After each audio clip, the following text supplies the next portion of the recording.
31 জুলাইয়ের মধ্যে আলোচনা শেষ করে ঐক্যমত্যে পৌঁছানোর তাগিদ দিলেন কমিশনের সহ-সভাপতি ডক্টর আলী রিয়াজ। সকালে 19তম দিনের বৈঠকের শুরুতে রাজনৈতিক দলের নেতাদের প্রতি এ আহ্বান জানান তিনি। প্রয়োজনে আগামী দুদিন লম্বা সময় ধরে আলোচনা করার কথাও জানান ডক্টর আলী রিয়াজ। এ পর্যন্ত 10টি ইস্যুতে একমত হয়েছে জানিয়ে তিনি বলেন, বাকি 7টি ইস্যুতে আলোচনা চলছে। এদিকে আজকের বৈঠকে সংলাপে আলোচনা হবে 3টি বিষয়। রাষ্ট্র পরিচালনার মূলনীতি ও নাগরিক মৌলিক অধিকার সম্পর্কিত প্রস্তাবের উপর আলোচনা করার কথা রয়েছে। আলোচনা হতে পারে পুলিশ কমিশন গঠনের বিষয়েও। বৈঠকে বিএনপি, জাতীয় নাগরিক পার্টি, জামায়াতে ইসলামী, গণ অধিকার পরিষদ সহ 33টি রাজনৈতিক দলের নেতারা অংশ নিচ্ছেন।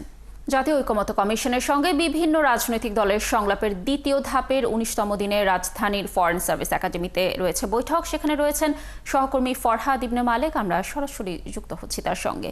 ফরহাদ, নিশ্চয়ই আমাকে শুনতে পাচ্ছেন। যেমনটি আমরা জানাচ্ছিলাম যে 31 জুলাইয়ের মধ্যে আলোচনা শেষ করার একটি তাগিদ দিয়েছেন ডক্টর আলী রিয়াজ এবং সেই সাথে 10টি ইস্যুতে ইতিমধ্যে একমত হয়ে গেছে।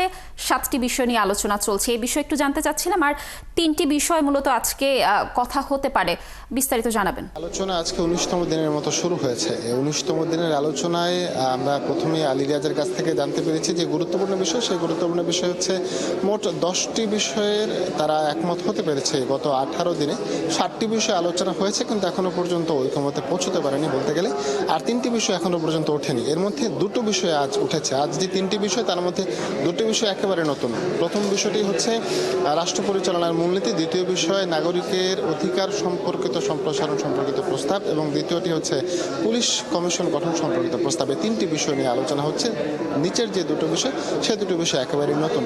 আলী রিয়াজ একটা জিনিস আমাদেরকে বলেছে, 31 জুলাইয়ের মধ্যে তারা কিন্তু একটা সমাধানে পৌঁছতে চান, শেষ করতে চান। এর জন্য যদি সময় বেশি লাগে, রাজনৈতিক দলগুলো প্রস্তাব দিয়েছিল যে প্রয়োজনে এটা বেশি সময় লাগে তারা নিতে পারে, যদিও তারা এটাতে আগ্রহ প্রকাশ করেছে। সেজন্য আজ একটু দীর্ঘ সময় নিয়ে হবে। অন্যান্য দিন 5টা সাড়ে 5টার মধ্যে শেষ হয়, আজ 10টা পর্যন্ত সময় দেওয়া আছে। তবে আশা করা যায় 8টা থেকে সাড়ে 8টার মধ্যে আজকের আলোচনা শেষ হয়ে যাবে। আগামী 3 দিন এমনভাবে আলোচনা চলবে বলে তিনি জানিয়েছেন। এবং তিনি একটা বিষয় বলেছেন যে সকল বিষয় নিয়ে আলোচনা একটা ঐক্যমত্যে তারা পৌঁছতে পেরেছেন, সেই বিষয়ের একটা খসড়া প্রস্তাব তারা তৈরি করেছেন, গঠন করেছেন। এই গঠন করা প্রস্তাবগুলো তারা রাজনৈতিক দলগুলোর কাছে আগামীকাল পেশ করবেন। যদি এখানে কোনো যদি কিন্তু থাকে, তাহলে এগুলো আবার নতুন করে আলোচনা উঠতে পারে। তবে যদি কিছু না থাকে, আলোচনা আর উঠবে না। আর যে বিষয়গুলো বাকি আছে, সেই বিষয়গুলো নিয়ে আলোচনা হবে। আলোচনা যদি শেষ করতে পারেন তো ভালো, যদি শেষ না করতে পারেন তাহলে নোট অফ ডিসেন্ট প্রস্তাব দিয়ে, মন্তব্য দিয়ে রাজনৈতিক দলগুলো সনদে স্বাক্ষর করতে পারবেন। লাবণী। ফরহাদ, ধন্যবাদ আমাদের সাথে যুক্ত থাকার জন্য। আপনি থাকুন সেখানে। নিশ্চয়ই আমরা এই বৈঠকের আরও তথ্য পরবর্তী সংবাদ সংযোগে আপনার মাধ্যমে দর্শকদেরকে জানানোর চেষ্টা করব। দর্শক, যুক্ত ছিলাম সহকর্মী ফরহাদ ইবনে মালেকের সাথে।